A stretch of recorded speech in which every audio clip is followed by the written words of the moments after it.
In Nijbeets en Donkerbroek is Joet begonnen met het apart ophellen van drinkpakken. Het gaat om een proef van omrin in zo'n Friese gemeenten.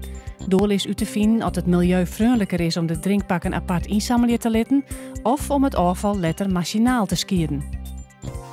De verdubbeling van de N31 en de onlis van een aquaduct onder het Van Haringsmakanaal bij Haas wordt in zijn geheel onbestegen, zo had de provincie besletten.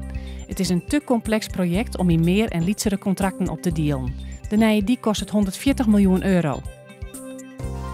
Korfbalclub LDODK uit de Wispel en de Gediek hellen juster 2 records. Voor het eerst in de historie woen de club een uitwedstrijd in de heegste klasse, de Korfbal League. Dat wie in de noordelijke derbytje Nick uit Greens. Voor het eerst scoorde LDODK meer dan 30 keer in een wedstrijd. Het Ljouwte Festival Explore the North wordt takem hier al een nieuwe editie horen en net nog 2 jaar wachtje. De organisatie verwacht het 3000 bezoekers loeken te kennen. Orende weekend kwamen er 1500 mensen aan op het culturele festival. Vannacht om het vriespunt hinnen, heel bewolkt en de wind komt uit het noorden, krijgt 3 onsize.